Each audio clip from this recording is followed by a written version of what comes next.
So what is big data all about? Is it a hype, or is it a rocket science, or is it something very simple which we know about it, but we are not conscious about it? We have learned driving. When we learn driving, we are a conscious driver. As you start gaining the skill, you become unconscious driver. You have mastered the consciousness. Similarly, we are dealing with data every day. If I'm eating something, that's also data. Because if you realize this, at the age of,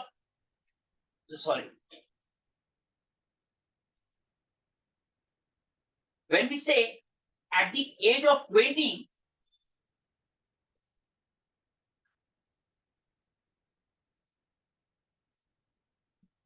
at the age of 20, when we are having a lot of junk food,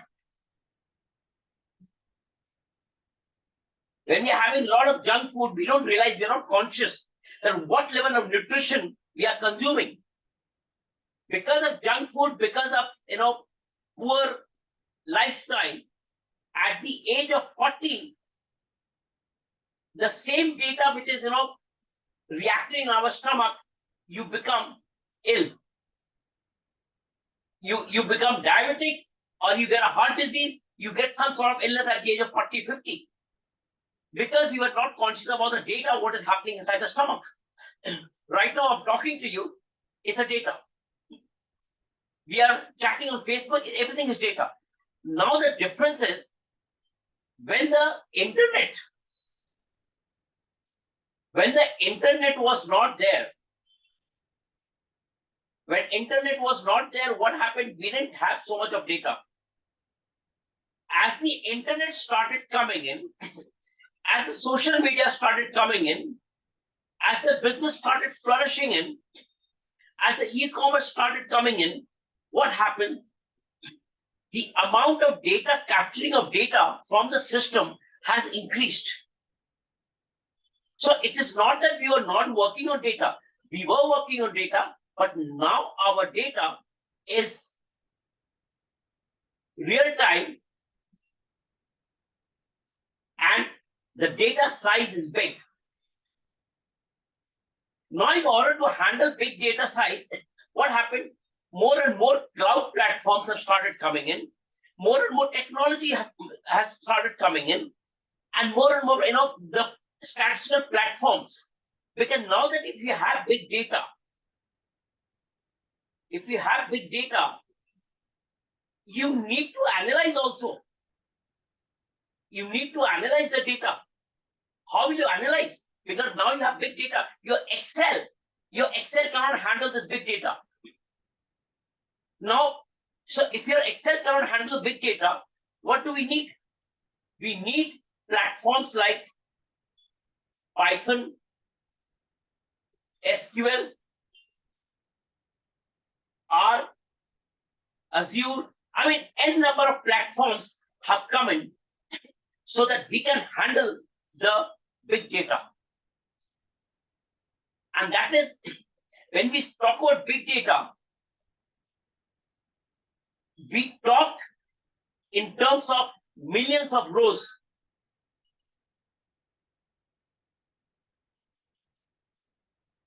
Millions of rows and hundreds of columns. And we talk hundreds of columns. Now, if you have millions of rows, hundreds of columns, how do you analyze? How do you find a solution for the business? So we have different tools, different algorithms, different platforms to handle such big data. And that is why it is important to become a data analyst. For instance, for the visualization, earlier we had Excel.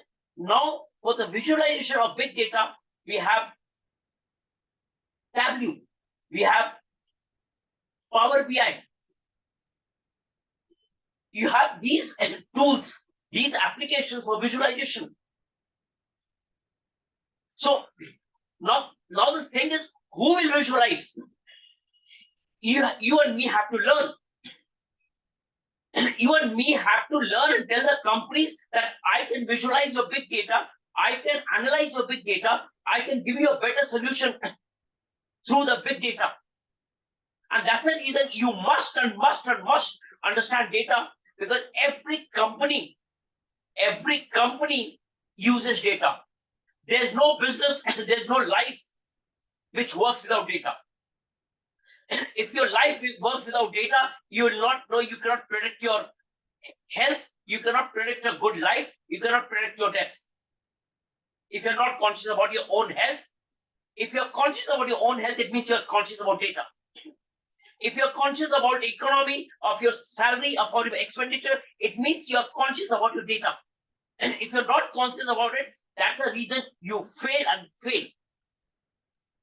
So that is if I talk in terms of simple examples, this is the meaning of big data, which is now is difficult to handle without understanding certain platforms, without understanding certain technologies, without understanding certain analysis, and these algorithms which have come in the market, or what we call data science, the artificial intelligence. The artificial intelligence cannot work without a data scientist. It just cannot. In the artificial intelligence chat GPT, you need a data scientist to run the chat GPT. You cannot work without it. You need an analyst to run the chat GPT. People say that chat GPT will take over the jobs. Trust me, the data analyst, data scientist will never lose a job. In fact, they will get more and more jobs as the chat GPT comes up. More and more automation comes up, you will get a better job. Data science will come into picture. It will flourish. So that is about the big data. Now let's talk about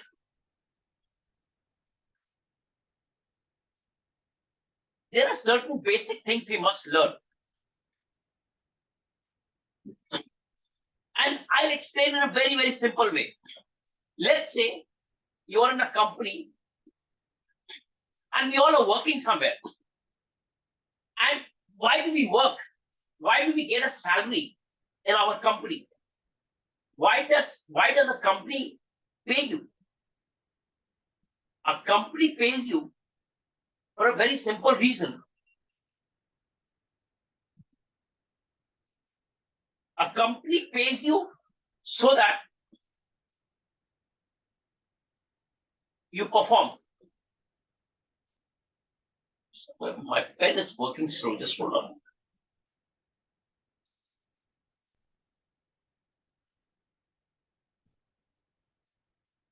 The company pays you so that you perform. Now when you say perform, they expect. Let me come to the board, guys, even though my leg doesn't allow from my bed, but let me take my walker and come to the board because I'm facing some challenge with the pen from my bed. Let me try with the walker. Sorry, just hold on. I'm just trying to adjust myself.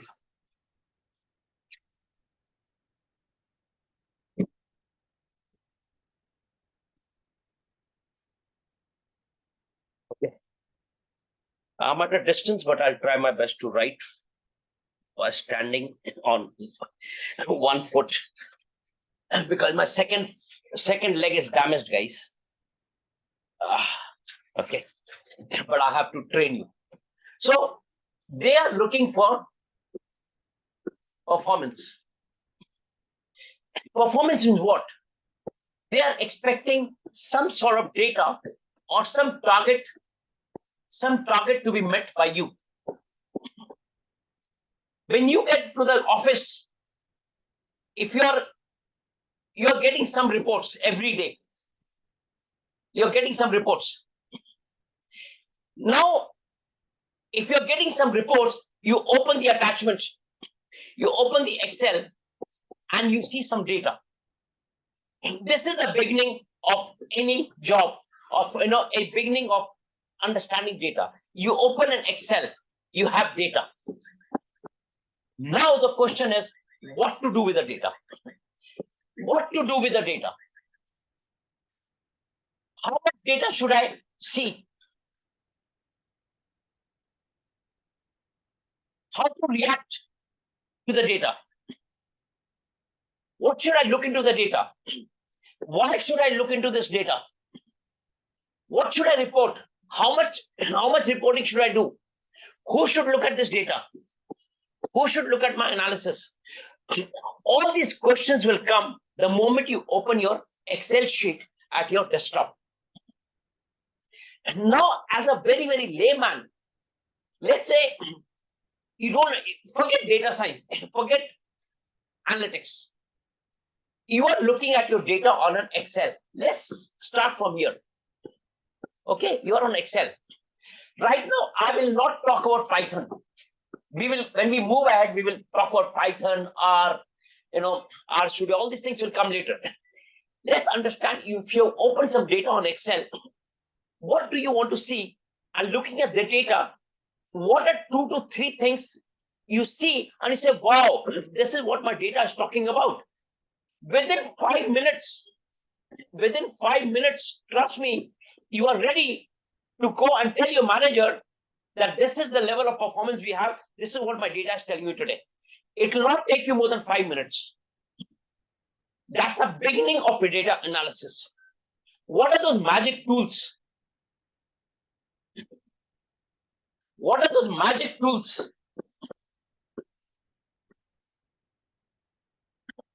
Which are very powerful. Very powerful tools. You must be hearing, you must have heard of Histogram. You must have heard of a Boxplot. You must have heard of a line graph. You must have heard of a scatter plot. You know what is a mean. You know what is a median. You know what is a mode. You may be thinking, yes, these are very easy things, we have learned in grade 8, grade 9, grade 6, mean, median, mode. But trust me, these are very powerful measures. These are very powerful tools. And within 5 minutes, all these things will tell you about 50% about your data. That what your data is talking about, it'll tell you 50% of the pattern about the data. If you just study these, if you understand what these basic tools are, which I'm sure you have heard of, and why these mean, median, mode, IQ are, why they are so important to look at when you're looking at the data. Let's study this today. Just a basic of basic.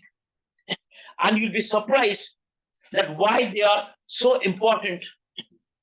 In the basic data, when you open your Excel sheet and you plot a graph on your Excel, forget Python right now. And let me take you through these basic tools.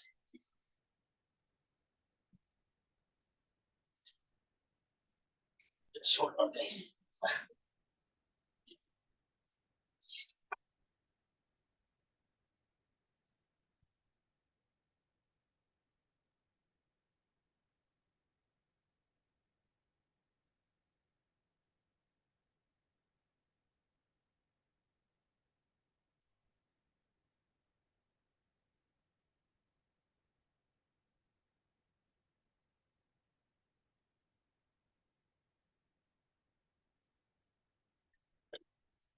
Hope you can see my board, right?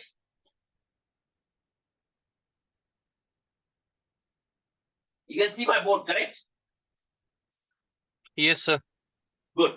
Now, let's say this is the data, and I've taken a contact center data, the call center data, because most of the people over here, they have worked in contact center.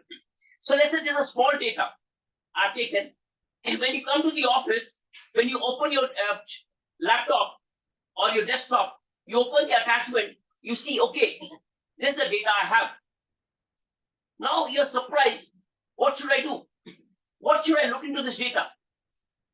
So the first thing that you will always see, you must understand your data. You must know, and of course, you're in the business. You know what is this column. You know what is this column. You know what is the overall service level. You know what is this. You first thing is, because you are in this business, first you know what these columns are. Now, you must know that what is the target, what is my company looking at improving, or what is my boss looking at every day the moment he comes to office. Okay, he's looking at this overall service level. How did my team perform yesterday? This is my why, this is my response. That whatever I'm doing in my business, my entire appraisal, my entire salary depends on this. My service level, I have to meet this service level. So this is the main factor or main metric that I'm looking at. So what I will do, I will try to find something that what is happening on this. So I will look at this mean, median, mode, and try to understand what is happening in my data. So very simple. Today I'm just teaching on Excel, guys. You don't need to get into anything else. I select this data analysis, just a descriptive statistics, and select this column, label in the first column, and say okay.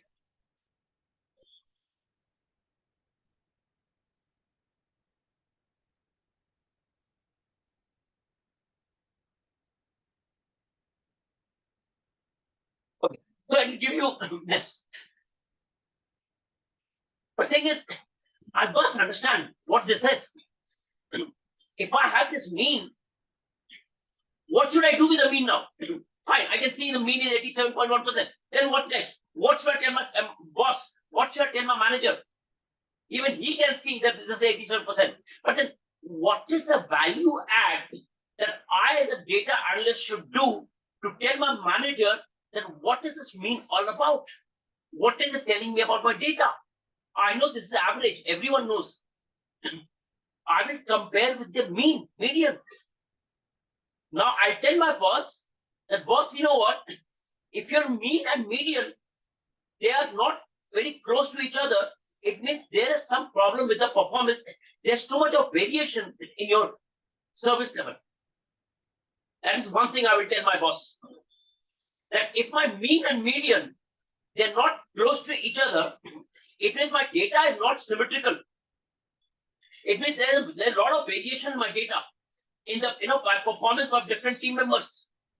But here, my mean and median, they're okay, not close to each other, but they're not very far from each other. It means my data distribution is okay. They're not symmetrical, but they're not really very far from each other. So my mean and median, you must say that mean and median are close to each other means my data distribution is okay. It's not very away from normal distribution, because there's a standard error of just 0.03%.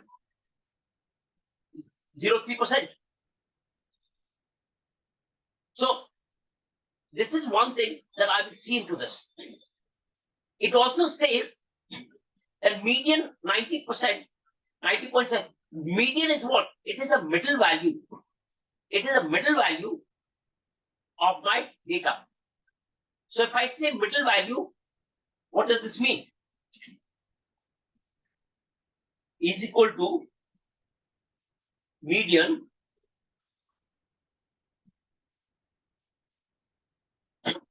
middle value means 50% of how many values are there? 1124, 1124. It says that 50% of my total data observation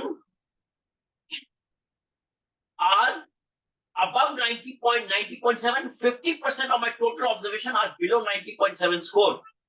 This is what it tells you.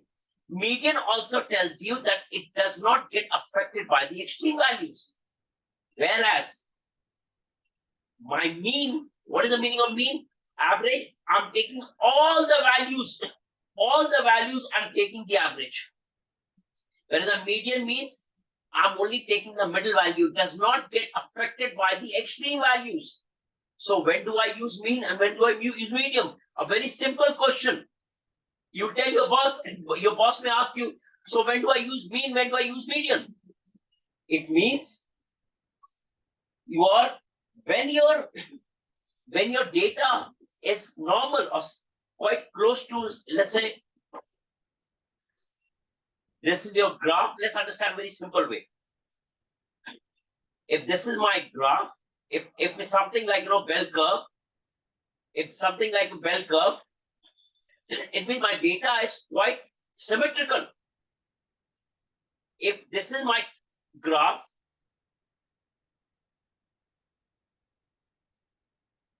if my data is not symmetrical, it means here I will take mean. I will measure it with mean. If my data is not symmetrical, I will use median. Let's take an example, very simple example. Your team has 10 members. Your team has 10 members. All with similar salary, similar age, experience, same process, same business, everything is same. So when I have to check the average, definitely, if I have to see the performance, I will take mean. Because in terms of factors, everyone is same. But if I have to check the average salary of the entire company, where you have CEO also, you have a agent also. If you have everyone in your company, you cannot take an average over here. You cannot compare mango. You cannot compare mango with an apple. No. Whenever you cannot compare mango with an apple, you should go with median. When you're comparing apple with apple, you should go with mean. This is a very simple thing. Now, if I come back to this Excel, it also says minimum or maximum. My minimum is 16%, my maximum is 99.7%. It means if I take my numbers, my average, it is getting affected by extreme values. It means there are possible outliers. Because your minimum and maximum, there's difference. If I have in my team, if someone has a score or someone has a salary of, let's say, $10,000, and another person has a salary of $100,000, it means there's a big difference. The lowest person with the 10,000, highest person with the 100,000 in your own team, it's a big difference. It's a big variation. This is affecting the average of the overall team. It is affecting the motivation of the overall team. It is affecting the performance of the overall team. That is why your minimum and maximum, they should not be very far away from each other. It means there are possible outliers. We will talk about outliers in our next section. Don't worry. I will explain a lot what is outliers all about and how it works in your business. So now let's look at this. This is a histogram. When I talk about a histogram talks about the frequency with certain percentage or some numbers. So I'll say this is my highest bar. It means my highest percentage of service level in my data, there are around 252 times. Around 252 times my service level is between 92.5 and 96.7%. Then the second bar is over here, which is around 200 something. The mean, the average which we had seen was 87. We saw from here. My average is 87. My median is 90. They're not very far from each other. However, if you look at the max and the minimum, there's a big difference, guys, big difference. It means if you look at my maximum data values, they are, they're clustered over here. But if you see the tail, this side, now remember one thing, in our histogram, when we look at the histogram, you also look at something known as skewness. This is part of any graph. What is a skewness? Very, very simple thing. Skewness tells you, gives you the direction where your outliers, where your extreme values are. Outliers, in one word, I will explain to you more about outliers. They are the extreme values. So skewness tells you the direction of extreme values. Now, how do we know whether this is a right skewed data, right skewed or left skewed? How do we know that? Very simple, very simple. Just remember one magic word. If your mean is on the left-hand side of the median, your data is left skewed. If your mean is on the right-hand side of the median, your data will be right skewed. So skewness is the lower tail of your data, of the graph, histogram, and it tells you that where my extreme values are, where my outliers are. Ideally, all my data values should be somewhere over here, but they are not. So you can see all my extreme values are this side. Mean is lower than my median. It's on the left-hand side. It is my data is left skewed. My data is left skewed. Very simple thing. So now what we have talked about? We have talked about a histogram. Why the difference between a bar plot and histogram? You see that a histogram is joined. All the bars are joined by each other because of the class. You're getting a class between 96 to 100 something. All the bars are joined and they're combined. Whereas a bar plot, you will see they are separate. The bars are separately done, which I will teach you later. So histogram is always combined. They are attached to each other. Histogram gives you the frequency of the values, that how many times my data, my service level is between 92.5 and 96.7. How many times? Around 250 times. It tells you about the mean, it tells you about the median, and then it also talks about the skewness. It also indicates your outliers. Now, another very powerful, so if your boss will ask you, or if your supervisor will ask you, okay, so tell me why do you want to show me a histogram? What are you trying to tell me from the histogram? What you will say to your client or to the boss, if you see this, my data is skewed to the left. It means I can see that there are people in my team who are not performing at all. They are performing at a very, very low level. There are people in my team, they are performing, only some people are performing at a good level, but there are still many people in my team who are not performing well. It means we need to talk to them. We need to build a good training plan for them. We need to take action against them. Because I can see my data is skewed to the left. It means my people are not performing. If my data was skewed to the right, it means I have a lot of people who are performing very well. We are happy about the team. But if it's skewed to the left, it means there's a serious problem in the team and we need to take some action. And that's where your boss should respond to you, saying, okay, now I understand what this histogram is telling me all about.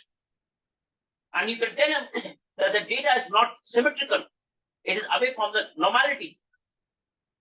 However, to calm him down, to calm your boss down, because whenever you're giving a meeting, whenever you're, sharing your opinion in a review, you must always talk about the positive thing first.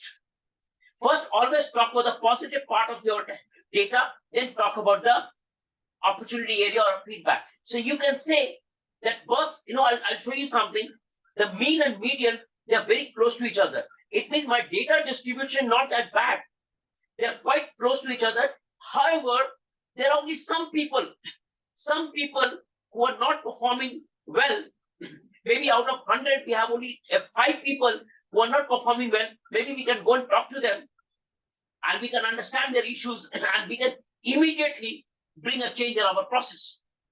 That is the feedback. That is what you will explain to your boss, but you will first talk about the positive part. Any questions so far before I move to the box plot? Is it making sense, guys? I know I'm making a little fast, but I have to keep the time in mind. You can watch the videos, pause the videos, and you have many more reference videos to watch. Any questions so far? Please ask question. Pallavi, any question you have?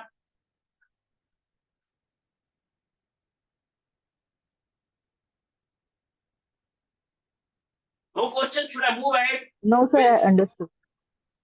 Should we move ahead with Boxplot? Tariq, any question? Yeah, I was thinking that you give a really good example of histogram employees performance, but could you be a little more specific with the example, like because when we show histogram, what we actually are trying to tell, like, okay, I mean, in this case you mentioned the performance, but I didn't really get it. How we can relate the performance with the histogram? Okay. So let's say you have 10 members in your team, okay? Now, when you see that your entire score service level is moving, the performance is between 16% to 100 some percentage. It means there's a huge variation. So what I will do, after looking at this, I will go to my Excel sheet and I will see that who are the people in my team who are below, let's say, below 50% or below 40%. I can take a threshold the way you want to, below 40%, and I see that these are the people whose performance is very, very bad. Now the question is, if my people are in the same team, and they are getting a similar salary, and then if I look at this,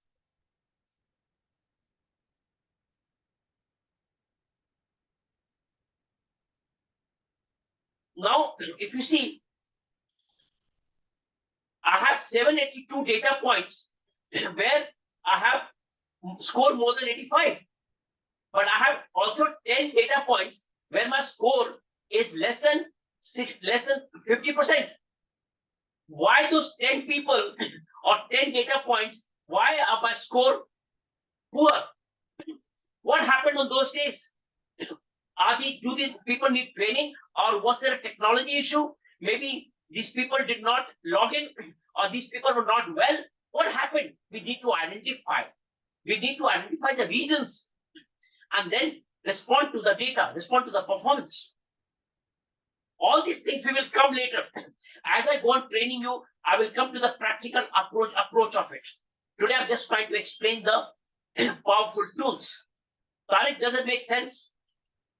Yeah, now it makes good sense. Thank you.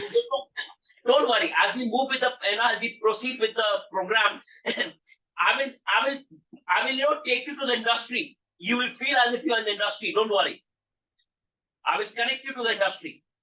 So now we will talk about the Boxplot, a very powerful tool. The way histogram is, Boxplot is also a very powerful tool. Let me first explain the Boxplot. If you look at this, why is it called a Boxplot? Let's first understand, why is it called a Boxplot? You look at this box.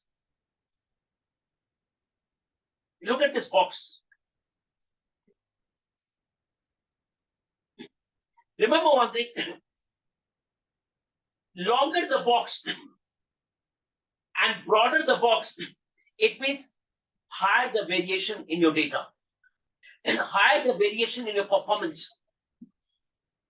But as we said, because my mean and median, they are quite close to each other.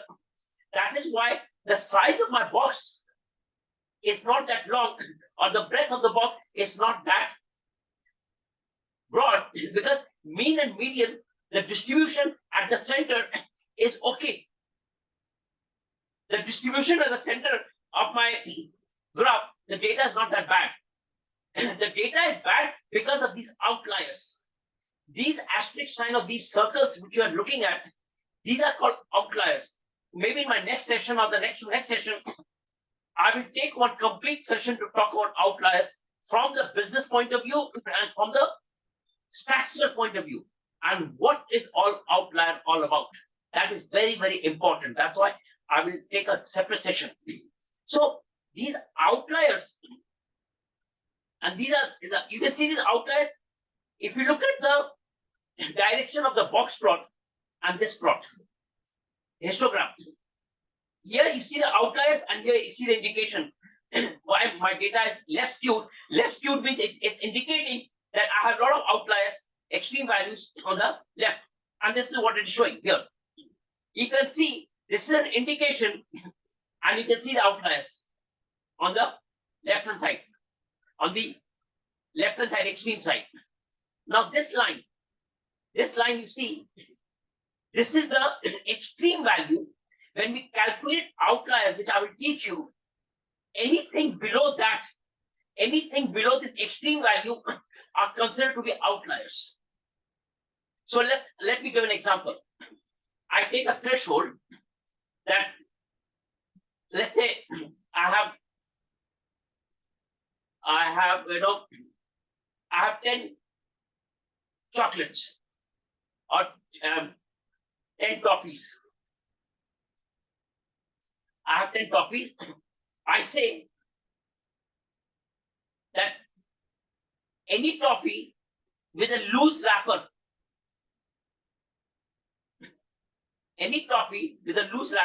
will be rejected or will be thrown out.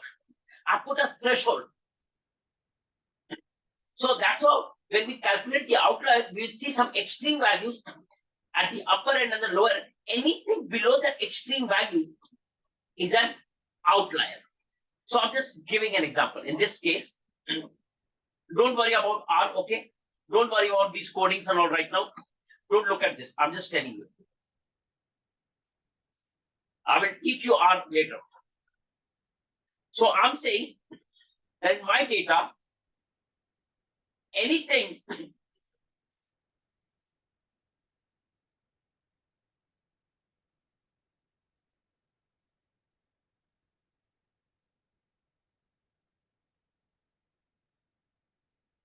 let me not confuse it. Okay, forget. Okay, you'll get a little confused today itself. I don't want to confuse it.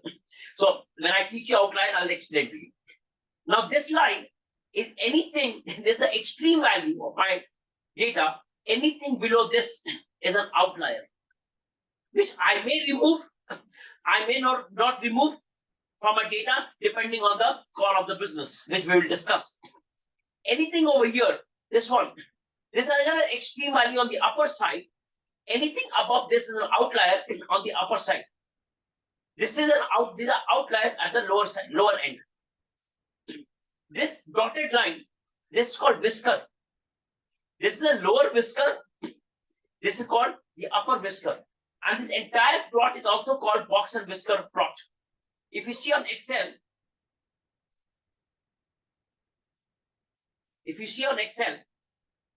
if I say I have to make a box plot over here, I go to recommended chart and I say box and whisker.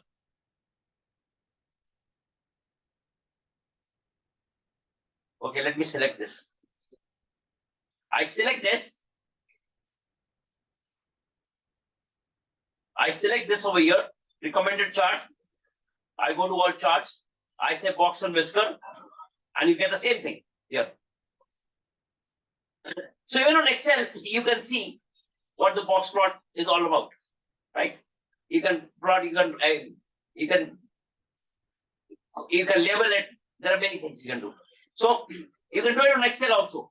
But the idea is to understand what my box plot talks about. So this is my lower whisker, this is my upper whisker.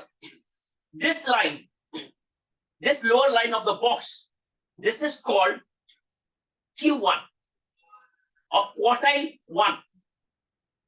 This is called quartile 1, or we also say 25th percentile.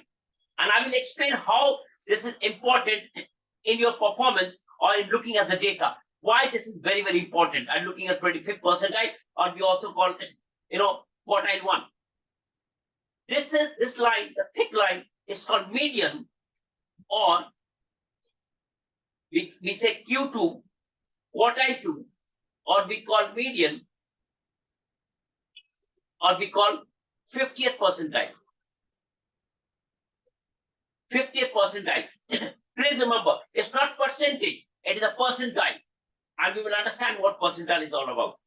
The third one, this line on the top, this is called Q3,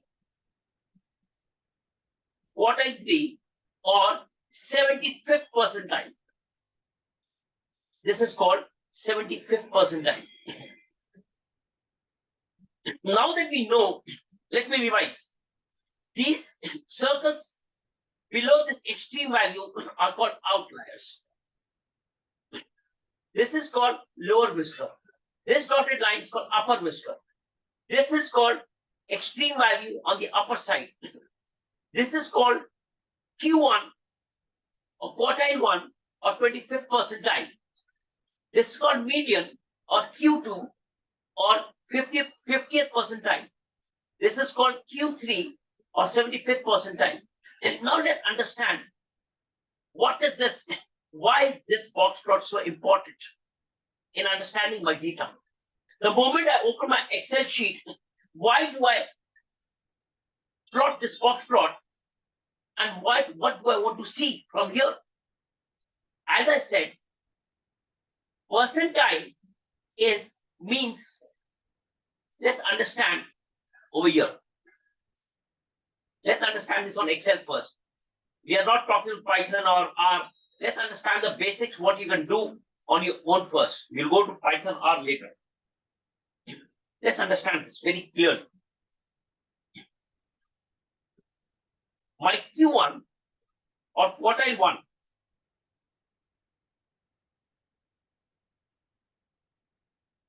a median of quartile 2, this is quartile 3,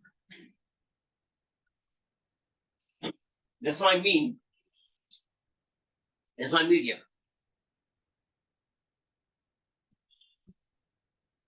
Quartile 1, if you say is equal to, I say quartile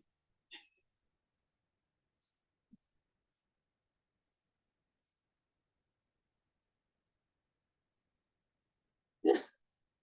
The moment I put the comma, I will get the options. You can put first quartile, 25th percentile. Okay, you get it. Q2, same thing, quartile.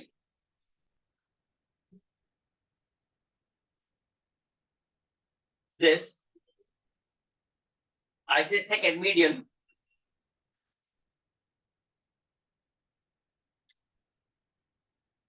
Third is the 75th percentile. I again say quartile. Select this. I say 3, 95, and of course we know the mean. Let's take the mean. Average. I take the median.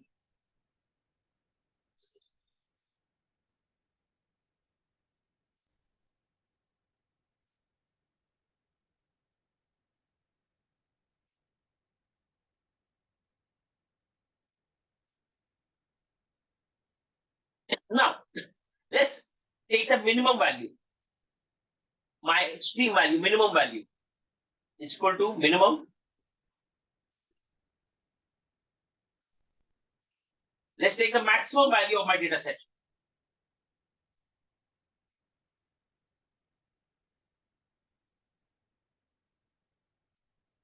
Now that I have the summary, which you also found out, we had all these things, right?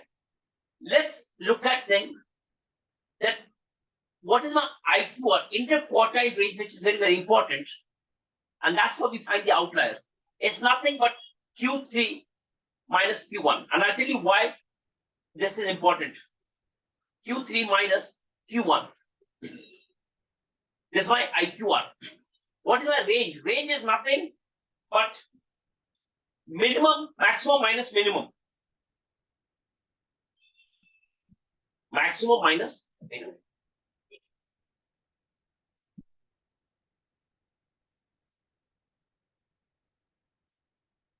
Now let's understand each of this very clearly.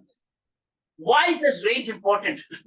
Because I see that maximum minus minimum, my maximum is 99.7, minimum value in my data is 16. It means very, very sure who is this person, who are these people, who is this person, or what happened on this particular day. Was there a technology issue? Why my entire service level dipped to 60%? What, my entire network down? Was there a strike in my company? I need to find out.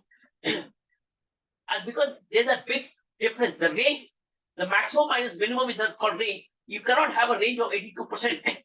It's a big problem. It means there's something wrong with your data.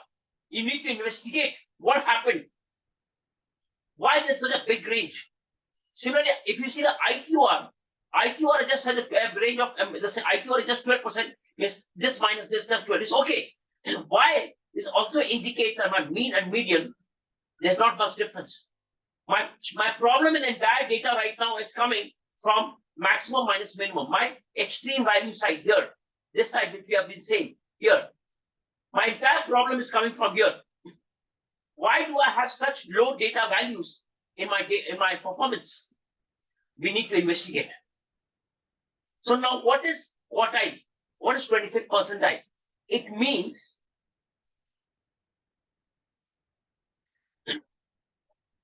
25th percentile means I have how many data values? I have 1,124 data values. It means it says my quartile 1 is 83%. That's my score, that's my service level. My quartile 1, which was found out, it says 83%, 83.2%. It means, let's understand this, it means 25% of my total data value, 25% of 1124, 25% of 1124, sorry.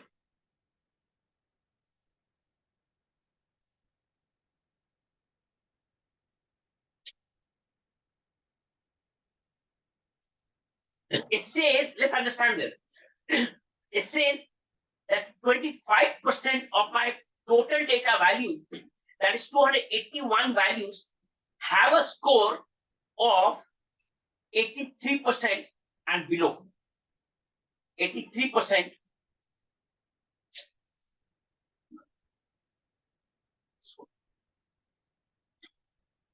have a score of 83% and below. My Q1 is 83.2. So it says that 281 values have a score of 83 and below. So if I see this less than equal to 0.832, here around 280, there are 280 values which are below 83% score. What does this tell you about the same? At the same time, I will also see my third quartile. My third quartile means 75% of my total data values, 0.75 into 1124 Wow, it says, no, 75% of my total data value has a score of 90% and, sorry, 95% and below. It means 25% of my total data values have a score below 83%. If I look at 75% and below, 75% of my data value has a score below 95%. If I look at this, let's look at another way. I want to see, this is my third quartile. How many people are above this line? How many people are above 75th percentile? So I want to see that how many people are above this line, above the 90, above this, above the third quartile. So why do I need to look at that? That how many people are above 83? Because these people are below 83. So how many people are above 95?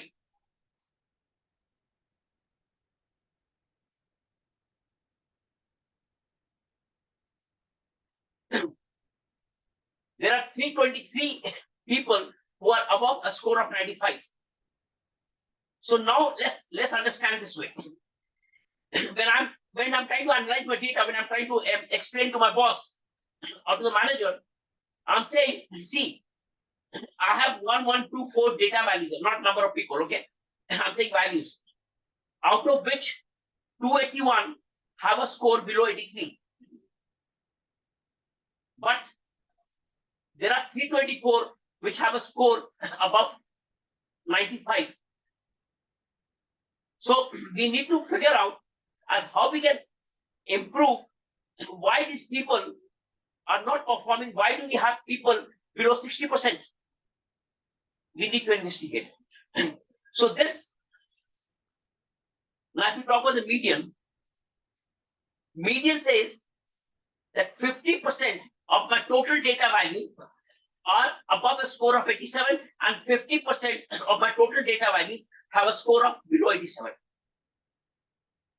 So imagine 50% above 87, 50% below 87. Above 87, how much is there? 87 to 100%, 13%. But imagine you have so many data values below 87. How do you plan to bring everyone to this median? How do you plan to bring everyone to this 90% median? Or how do you plan to bring everyone to the mean of 87%? That is the plan, that is the response you should give. Looking at the box plot, looking at the histogram, looking at the mean, median. This is also called, when you have this summary, very, very important term. And you will watch my video on YouTube with the name called 5-point summary. 5-point summary. When you look at this 5-point summary, you will understand your distribution of data. This will give you immediate, open your eyes immediately within 5 minutes that what should you, let's say, you come to the office and your boss is saying, okay, 10 o'clock you have a meeting. Let's review the data for last 1 week. So at least within 5 minutes, you'll be in a position to go and explain this part. You just put it on your Excel sheet, look at, understand, your box plot, understand the histogram, understand the 5-point summary, and explain to your boss, the boss, at a glance, this is what I can see. Now give me time to investigate into the data. Let me investigate into the performance on the extreme values at the lower end, and let me come back to you. You're buying time. But when you go to a meeting room, you cannot say, boss, you know what? I've just come to the office. I'm not aware what is happening. You know what? I've just looked at the data. I don't get it. No. Within 5 minutes, your data should be automated on your Excel sheet for every day. And this is the summary that you're telling your boss. This is the minimum you should be able to do. That's why I said box plot, histogram, 5-point summary, they're very powerful tools. In my next session,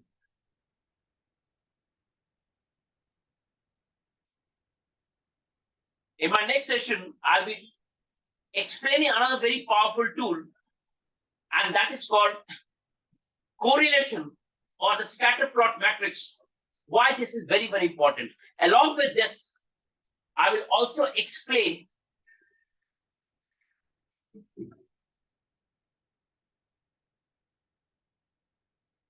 types of data.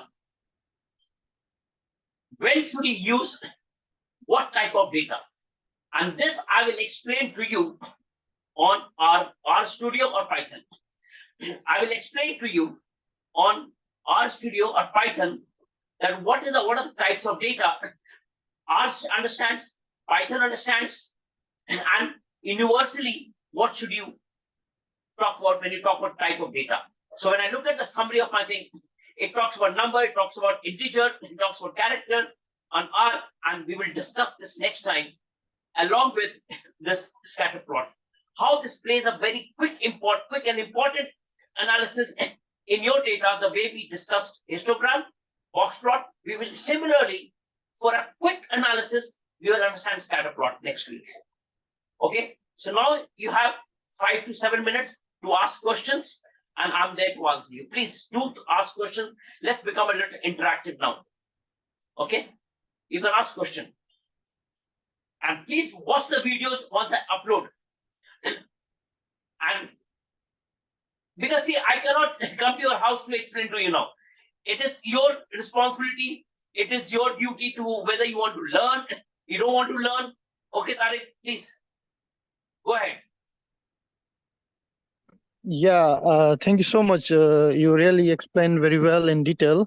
But however, would you share some dummy data like you showed us with the Excel, where you were like practicing or showing us example, or do we arrange ourselves and because in Excel it looks more clear when you do some summary and analyze, for example. Of course, Python or R will be good too, but Tariq, see, that's why I said, whenever I send my message, whenever I ask people to watch my last video, if you had watched my last video, you would have seen on the platform, which is for you, okay, on the platform, all the modules, a lot of data have been already put, okay, and as I explained, I will go on adding the data, okay. For instance, I have explained this part, okay.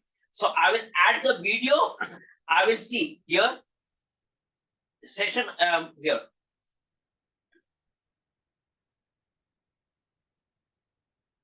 Training schedule here, live session recordings. So I will add the hold on, just hold on. I will add the video over here, and I will also add the data over here, okay, for you to practice. Yeah, okay. Sorry, I was not able to log in. I don't know for what reasons, but now I understand. Thank you so much then. No problem, Tariq, no problem. We'll take time, but we will understand. Any other question, Rahul? Yes, sir. I have one question. That if my mean is stable, but median is a left side, that your topic is, you have covered that. Could you please explain me one more time so that I can clear that what should the data is saying, or what we can predict from the data in terms of mean and median? Okay, I'll do that. So guys, let me first express my happiness, because I feel very happy when my old team members, Rahul was my old team member way back in 2010. Okay, we worked in the same team, and I'm very happy when I see my old team members, because I'm still connected with my people and invite them to learn. And I feel very happy when I see people, we are learning again all together. Okay, so Rahul, I'm very happy and welcome you from the core of my heart. Thank you so much, sir. It's all yours, sir, because you given a lot things to us, to me, to our team. And if you remember that you teach a box plot that time in 2010, still I remember that, and still I'm using in my company that box plot.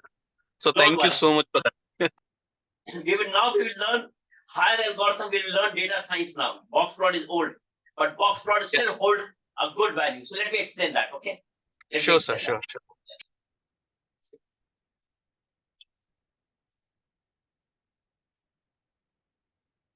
So here when I'm saying, see, your mean over here, your mean is 87.15. Your median is 90%. On my value is increasing on the right.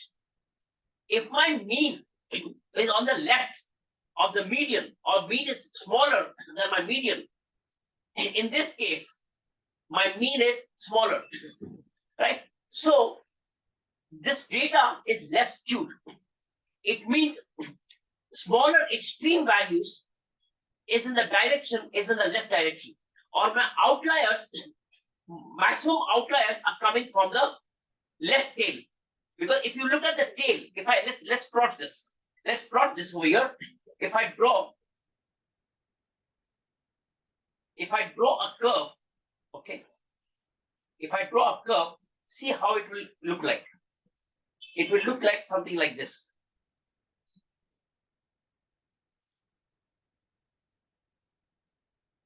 Okay. So this is a tail. So the lower tail, as the tail is going, becoming thinner and thinner. So this lower tail is on the left. Whenever the direction of your tail, the lower tail talks about the skewness of the data. Next, when we proceed, we will also talk about kurtoise. We'll also talk about kurtosis of the data, okay, which we'll learn later, don't worry. When we talk about the mode or the peak of the data, we'll learn later. So, Sure. Rahul, is this clear? Yep. Thank you a lot. Okay. Any other question, guys? Abdul, Ahmad? Clear, sir. Clear, right? Yes, sir. Please, you have to talk in English because there are many people from different countries. They don't understand Sorry, Hindi. sir. Okay, so let's Sure. let's maintain one language that's English. Pallavi, any question? Sheriff, any question? No, sir. No, sir. Thanks a lot. Okay. I Jay, brush up all the Heidi, things. any question? Okay, since you have no question, you can still ask me on WhatsApp. Oh, sorry, not personally to me. You can send your questions in the group, and I or my team will answer you. But please don't send me too many questions personally. Unless your query is very, very personal, please don't send me personal query. I get flooded with messages and it becomes difficult for me to answer. Send all your queries in the group. That's it. And I will answer. Okay, so we call it a day. Thanks for your time. Mr. Abdul, can you I was trying to look at I'm currently on the web, on your web right now, and I'm trying to locate the courses on the free course data science for everyone. I don't know if you could just give me a little direction from your account. This what you just taught now. How do I locate it here? This one, right? I don't know. This one, right? Yes, So exactly. let's say, when you log in with your email address, this is how Okay. this is how it will look like. Okay, this is how it looks like as a student. Okay, you can see this on your dashboard. Can you see this? Yeah, So when yes, I can. Yeah. So when you see this part, when you enter the program, you will see this, right? Yes. Okay, let's see as a student. So now, if you come here, live session recorded videos, you will see the live session videos over here. I'll be adding more to it. I'll be adding one more. If you want reference videos, of my past batches, you can watch over here. You want more reference videos, you can watch over here. If you want short videos, these are also my videos.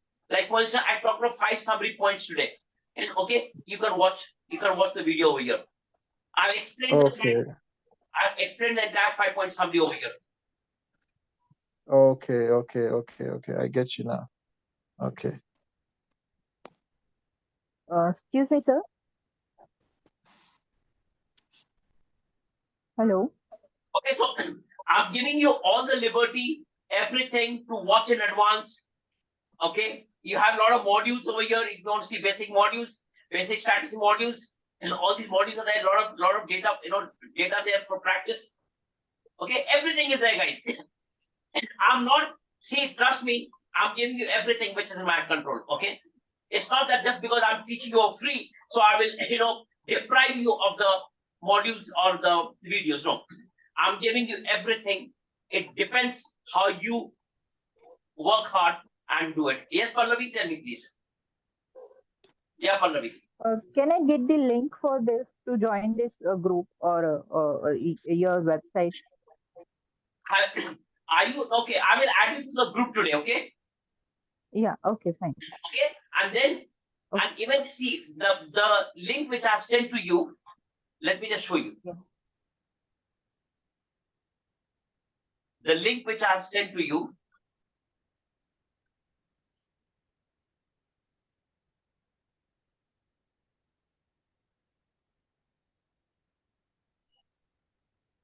Yeah, Pallavi. This link. Yeah. Yes. Okay, sorry. You came on a Zoom call. Okay, hold on. I will send the link to you. Don't worry. Yeah. So, Okay, sir. No problem. yeah, this link you see, this courses abscanalytics.com. Okay, there's a link to this. So I will send you. I will add you to the group, Pallavi, and then Yeah. Okay. Fine. yeah, and then I will send you all Okay, the okay, details. no Don't problem. worry. Yeah. Okay, guys. Okay. Fine. So I think we should call it a day, and please study hard, work hard. I'm there as a mentor for you, and wherever you need any support, any coaching, any guidance, I'm always there with you guys. Okay. Let's work hard and Okay. let's Yeah, learn together. Anup, I just want to add final just one line. I have studied one data analysis course, and I would just second you that your coursework is completely aligned with what I have gone through before. So for me, it's really, really good. So thank you so very much for this and for today's session. Okay, welcome, Tariq. See, I'll tell you one thing. The modules are same across. It all depends how people are teaching you, how they are connecting you with the industry. That is more important than the approach side. Otherwise, 2 + 2 is always 4, right? Your modules cannot be different across the data science world. True. Yeah. Fine, guys. So I wish you all a good night and have dinner, sleep well. Okay. Thank you so sir. much. Thank you, sir. Thank you so much. Good night. The recording will be uploaded tonight. Good night, sir. Good night.